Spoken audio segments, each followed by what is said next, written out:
President किहड़े article तो किहड़े article तक है? 52 तो लैके 62 तक प्रेजेंट है। सारा क्लीयर है सारे? 52 आर्टिकल की कहता है? एक राष्ट्रपति होगा। चलो मान लेने। पावर्स ऑफ प्रेसिडेंट, राष्ट्रपति दी शक्तियां। पहला सानू ये क्लीयर होवे कि राष्ट्रपति दी शक्तियां है किहड़ी किहड़ी। ठीक है, जे आपां पावर्स दे विच देखिए, लेजिस्लेटिव पावर्स, ओके, फिर एग्जीक्यूटिव पावर्स, पंजाबी भी क्लीयर करदा दसदा तुहानू।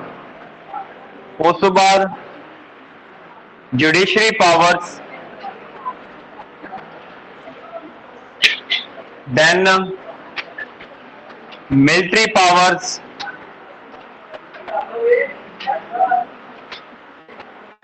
देन फाइनेंशियल पावर्स,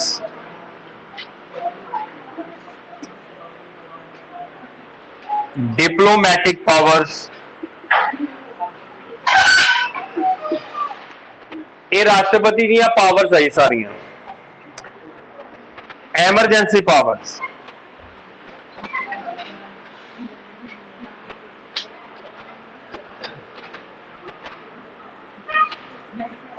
एक एमरजेंसी पावर्स। डायरैक्ट क्वेश्चन पूछते आपां नूं तां पावर्स पूछ सकते भी ये लिखा विचों किहड़ियां राष्ट्रपति दी पावर्स है, असीं दस सकदे किहड़े। ठीक है, लैजिस्लेटिव पावर्स जिन्होंने असीं विधायक शक्तियां कहने हैं। ओके, इहनूं बोलदे हैं विधायक शक्तियां। ये आपां डिफाइन करते हैं सारियां, एक एक दो पॉइंट्स दे नाल सारे टू द पॉइंट क्वेश्चन भी बन गए अपने। एग्जीक्यूटिव पावर्स नूं कार्यकारी शक्तियां का नाम दिता जाता है।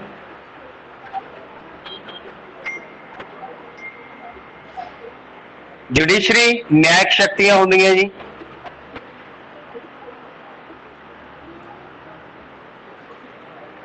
मिलिट्री पावर सैनिक शक्तियां। समझ लग रही है? फाइनेंशियल मतलब वित्तीय शक्तियां, हिंदी में वित्तीय बोलते हैं। डिप्लोमैटिक होंदी है कूटनीतिक शक्तियां। एमरजेंसी नूं असीं एमरजेंसी या आपातकालीन शक्तियां कहने हैं। सानू क्वेश्चन किस तरीके नाल बन सकते हैं, है ना, किहड़े क्वेश्चन बन सकते हैं, फिर आपां उहदे बारे गल करते हैं।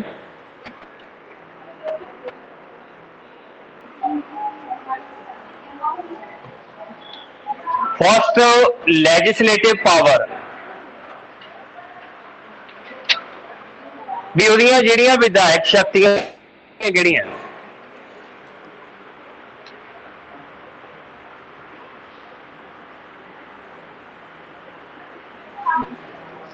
राष्ट्रपति दी पावर्स किहड़े आर्टिकल च होणगियां जी? 53 दे विच। ठीक है, सारिਆਂ ਨੂੰ ਇਹ पता है कि ਜਿਹੜੀਆਂ विधायक शक्तियां ਹੁੰਦੀਆਂ, पहली सरकार ਜਿਹੜੀ फर्स्ट गवर्नमेंट बनती है ਉਹਨੂੰ संबोधन किया जाता जी। पहली सरकार या नवी बनी सरकार कह सकते हैं।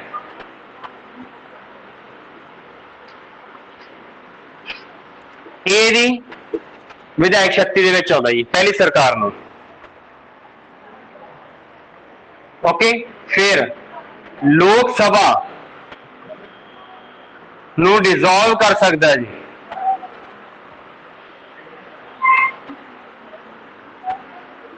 लोक सभा नूं भंग किया जा सकता है जी, तो राष्ट्रपति द्वारा किया जाऊगा। यह भी यही किहड़ी शक्ति होगी? विधायक शक्ति होगी। ठीक है, उस तो बाद ज्वाइंट सैशन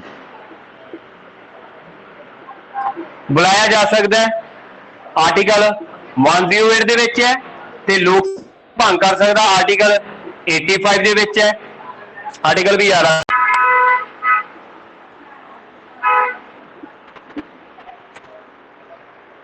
रिपीट करते हैं, सुनो। ਤੁਹਾਨੂੰ ਕੁਐਸਚਨ ਆ ਜੇ ਕਿ ਨਵੀਂ ਬਣੀ ਸਰਕਾਰ ਨੂੰ ਸੰਬੋਧਨ, ਕੇਂਦਰ ਦੇ ਵਿੱਚ ਨਵੀਂ ਬਣੀ ਸਰਕਾਰ ਨੂੰ ਸੰਬੋਧਨ ਕਿਹਦੇ ਦੁਆਰਾ ਕੀਤਾ ਜਾਂਦਾ ਹੈ? ਰਾਸ਼ਟਰਪਤੀ। ਉਹਦੀ ਕਿਹੜੀ ਸ਼ਕਤੀ ਦੇ ਵਿੱਚ ਆਉਂਦਾ? ਉਹਦੀ ਵਿਧਾਇਕ ਸ਼ਕਤੀ ਹੁੰਦੀ ਹੈ। ਫਿਰ ਲੋਕ ਸਭਾ ਨੂੰ ਭੰਗ ਕੀਤਾ ਜਾ ਸਕਦਾ ਹੈ ਪੀਐਮ ਦੇ ਕਹਿਣ ਤੇ ਜਾਂ ਕਾਉਂਸਲ ਆਫ ਮਿਨਿਸਟਰਸ ਦੇ ਕਹਿਣ ਤੇ। ਕੇਂਦਰੀ ਮੰਤਰੀ ਪਰਿਸ਼ਦ ਹੁੰਦਾ ਉਹਦੇ ਕਹਿਣ ਤੇ ਵੀ ਭੰਗ ਕਰ ਸਕਦਾ ਹੈ ਤੇ ਪ੍ਰਧਾਨ ਮੰਤਰੀ ਦੇ ਕਹਿਣ ਤੇ ਵੀ ਭੰਗ ਕੀਤੀ ਜਾ ਸਕਦੀ ਹੈ। ਇਹ ਕੌਣ ਕਰ ਸਕਦਾ ਜੀ? ਰਾਸ਼ਟਰਪਤੀ ਕਰ ਸਕਦਾ। ਇਹਦੀ ਕਿਹੜੀ ਸ਼ਕਤੀ ਬਣ ਜਾਏਗੀ? ਵਿਧਾਇਕ ਸ਼ਕਤੀ। ਜੁਆਇੰਟ ਸੈਸ਼ਨ ਬੁਲਾਇਆ ਜਾਂਦਾ ਜੀ, ਕਿਸੇ ਵੀ ਬਿੱਲ ਦੇ ਉੱਪਰ ਵਾਦ ਵਿਵਾਦ ਹੋ ਜੇ, ਲੋਕ ਸਭਾ ਦੇ ਵਿੱਚੋਂ ਪੇਸ਼ ਹੋ ਗਿਆ, ਪਾਸ ਕੀਤਾ ਗਿਆ, ਰਾਜ ਸਭਾ ਨੇ ਪਾਸ ਨਹੀਂ ਕੀਤਾ ਜਾਂ ਕੁਝ ਵੀ ਹੈ, ਇੱਕ ਸਦਨ ਜਦੋਂ ਸੈਸ਼ਨ ਨਹੀਂ ਚੱਲ ਰਿਹਾ ਹੁੰਦਾ ਤਾਂ ਰਾਸ਼ਟਰਪਤੀ ਇੱਕ ਅਰਜੈਂਟ ਕਾਨੂੰਨ ਬਣਾਉਂਦਾ ਹੈ ਜਿਹਦਾ ਆਰਟੀਕਲ 1 to 3 ਦੇ ਵਿੱਚ ਹੁੰਦਾ ਹੈ। ਉਹਨੂੰ ਕੀ ਬੋਲਦੇ?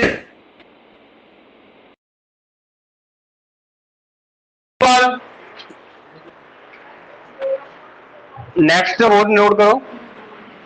ਹਾਂਜੀ, ਇਹਦੇ ਵਿੱਚ ਹੀ ਕਰੋ। ਨਵੇਂ ਰਾਜਾਂ ਦਾ ਗਠਨ ਜਾਂ ਬਦਲਾਵ। ਨਵੇਂ ਰਾਜਾਂ ਦਾ ਗਠਨ ਜਾਂ ਬਦਲਾਵ।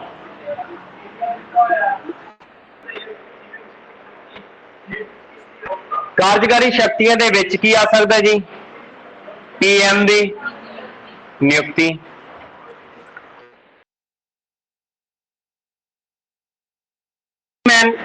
ਇਹਨਾਂ ਦੀ ਨਿਯੁਕਤੀ ਵੀ ਕਾਰਜਕਾਰੀ ਸ਼ਕਤੀ ਦੇ ਵਿੱਚ ਆਊਗੀ। ਅਟਾਰਨੀ ਜਨਰਲ ਜ਼ਰੂਰ ਆਏਗਾ ਜੀ, attorney general of India AGI ਜਾਂ ਕੱਲਾ AG ਬੋਲ ਸਕਦੇ ਆਪਾਂ, ਠੀਕ ਹੈ। ਫਿਰ ਉਸ ਤੋਂ ਬਾਅਦ ਇੱਕ ਬਣਦਾ ਹੁੰਦਾ SC ST ਜਾਂ OBC, ਜਿਹੜਾ ਵੀ ਇੱਕ ਆਯੋਗ ਬਣੂਗਾ, ਆਯੋਗ ਦਾ ਗਠਨ ਹੋਊਗਾ ਜੀ, ਉਹ ਵੀ ਇੱਕ ਇਹਦੀ ਕਾਰਜਕਾਰੀ ਸ਼ਕਤੀ ਦਾ ਹਿੱਸਾ ਹੈ ਜੀ, ਰਾਸ਼ਟਰਪਤੀ ਦੀ। ਕਲੀਅਰ ਹੈ?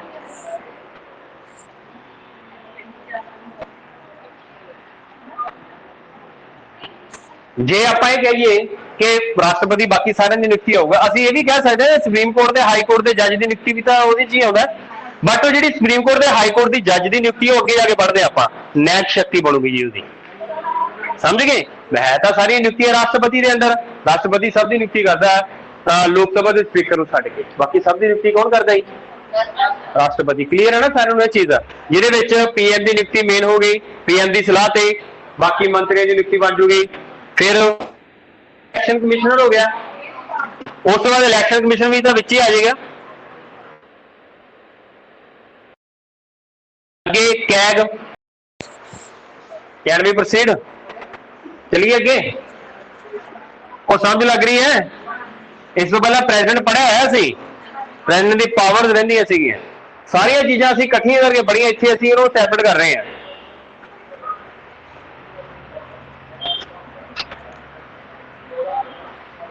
ਜੁਡੀਸ਼ਰੀ ਪਾਵਰਸ, ਜਿਸ ਨੂੰ ਨਿਆਇਕ ਸ਼ਕਤੀਆਂ ਕਹਿੰਦੇ ਆ ਜੀ। ਹੁਣ ਨਿਆਇਕ ਸ਼ਕਤੀਆਂ ਦੇ ਵਿੱਚ ਉਹੀ ਚੀਜ਼ ਸਭ ਤੋਂ ਪਹਿਲਾਂ ਆ ਜਾਊਗੀ, ਸੁਪਰੀਮ ਕੋਰਟ ਅਤੇ ਹਾਈ ਕੋਰਟ ਦੇ ਜੱਜ ਦੀ ਨਿਯੁਕਤੀ chief justice of India, supreme court ਦੇ ਹਾਈ ਕੋਰਟ ਜੱਜ ਦੀ ਨਿਯੁਕਤੀ ਇਹਦੀਆਂ ਨਿਆਇਕ ਸ਼ਕਤੀਆਂ ਦਾ ਹਿੱਸਾ ਹੈ ਰਾਸ਼ਟਰਪਤੀ ਦੇ। फिर उस बाद प्रेसिडेंट राष्ट्रपति सुप्रीम कोर्ट तो सलाह ले सकता है। आर्टिकल 143 के अंदर यह भी यही न्यायिक शक्ति है, पर उस सलाह को मनना या ना मनना ये प्रेसिडेंट के ऊपर डिपेंड है। क्लियर है? ओके। फिर सजा माफी, सजा माफ कर सकता है जी, घट कर सकता है, ठीक है। मौत की सजा नु खत्म कर सकता है। आर्टिकल 72 दे विच तो यह किहड़ी शक्ति होगी राष्ट्रपति की? न्यायिक शक्ति।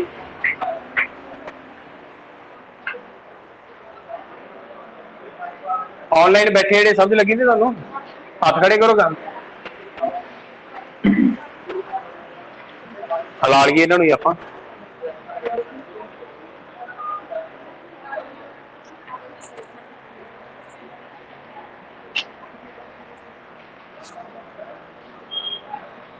एक चीज होर इहदे विच ऐड हो जाती है, जे राष्ट्रपति कोले किसी भी सजा मुआफी के लिए पटीशन दायर की गई है तो राष्ट्रपति ने इहनूं वापस भेजता, रद्द करती ना, तो वह पटीशन दोबारा नहीं भेजी जाऊगी। नहीं समझ लगी? हाँ, जे तो राष्ट्रपति घरों मतलब नहीं लड़के आया फिर तो सजा माफ कर दूगा। घरों लड़के आए नहीं लड़के, मान लो सजा माफी की पटीशन राष्ट्रपति ने पटीशन नूं एक बारी रद्द करता या कैंसल कर दिता, वो पटीशन दोबारा नहीं पाई जा सकती।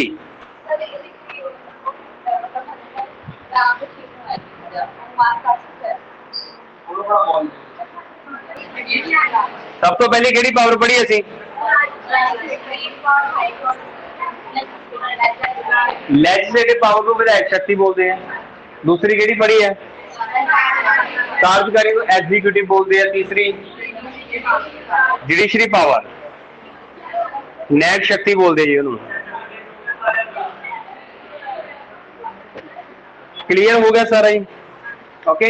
न्यायिक शक्तियां सुप्रीम कोर्ट के हाई कोर्ट के जज की नियुक्ति आ जाएगी। प्रेजिडेंट सुप्रीम कोर्ट के जज तो सलाह लै सकता 143 दे विच, पर उन्होंने मनना या ना मनना यह राष्ट्रपति के उपर डिपेंड है।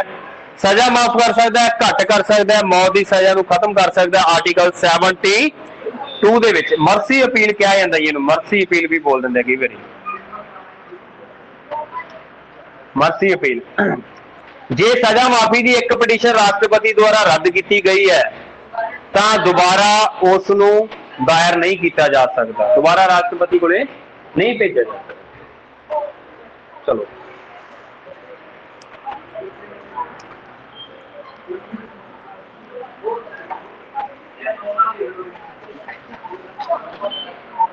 फाइनेंशियल पावर, वित्तीय शक्तियां,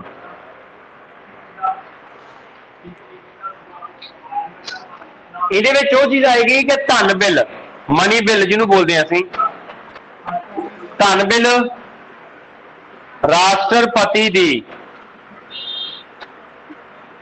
पूर्व सहमति नाल पेश किया जाता है।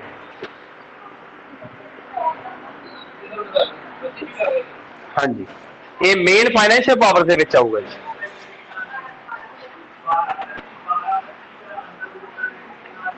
जिहड़ा एक बजट होंदा है, केंद्रीय बजट बोलते हैं ना जिन्होंने, केंद्रीय बजट या सालाना बजट, ठीक है, हर साल राष्ट्रपति द्वारा वित्त मंत्री को पेश करवाया जाता है।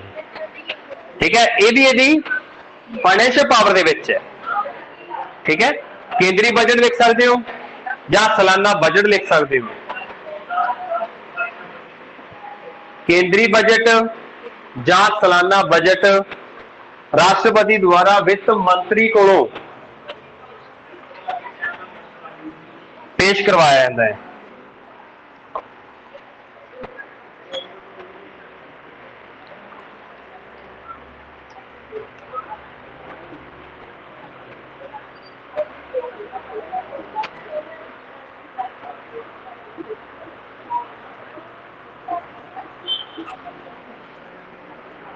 ये फाइनेंशियल पावर के विच आएगा जी। देन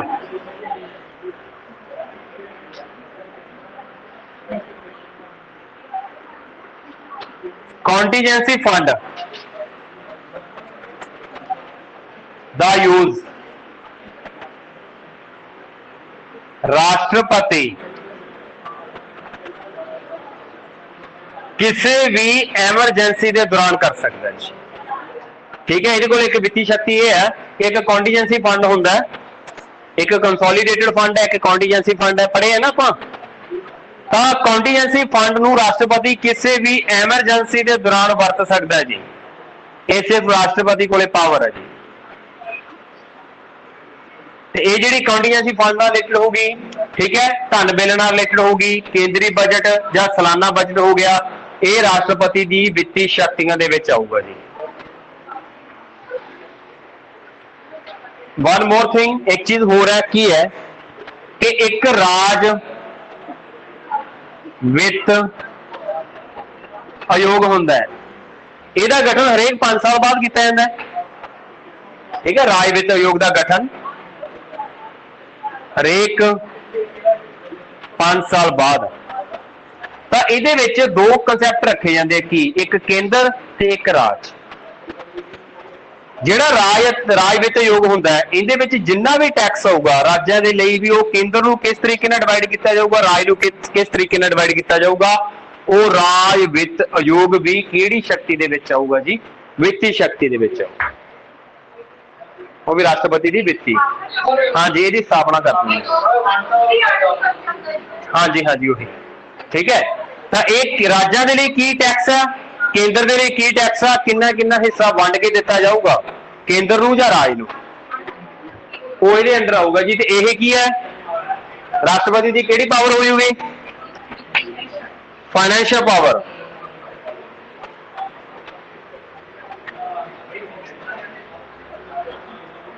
चलिए जी अगे, उम्मीद है कि कुछ नवा सीखने को मिल रहा होगा कि नहीं मिलता पे। राष्ट्रपति का पढ़िया होया, राष्ट्रपति दी पावर्स रहिंदियां सी, साडा टॉपिक सी जिहड़ा पढ़न वाला। नैक्सट नोट डाउन करो डिप्लोमैटिक पावर्स।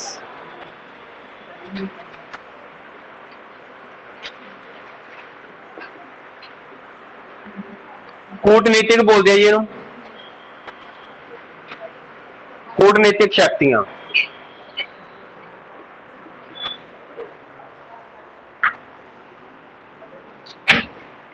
अंतरराष्ट्रीय संधियां होंदियां,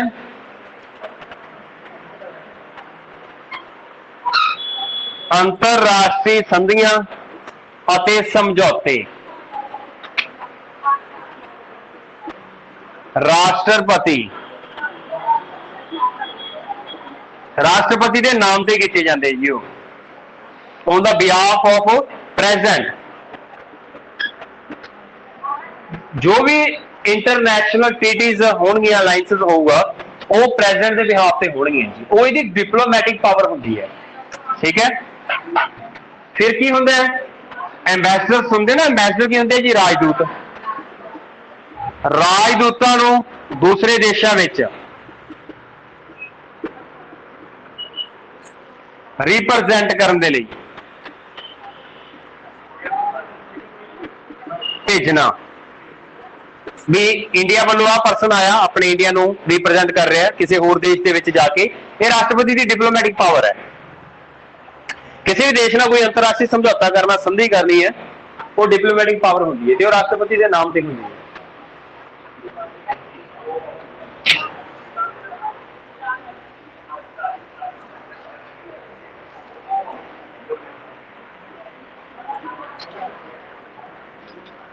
मिलिट्री पावर्स, सैनिक शक्तियां जी। राष्ट्रपति तीनों सेनावां दा हेड हुंदा, क्लियर है ना सारिआं नूं, तीनों सेनावां दा हेड हुंदा जी। ये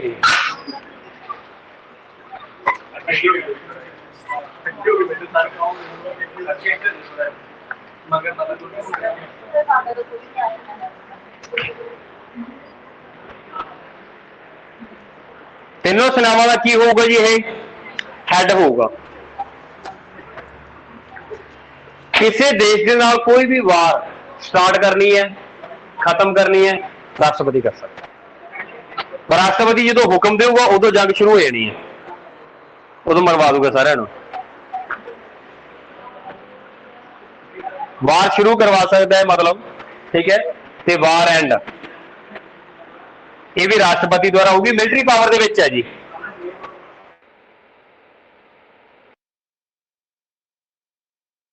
करना है तो मिलिट्री पावर दे विच राष्ट्रपति ही कर सकता है।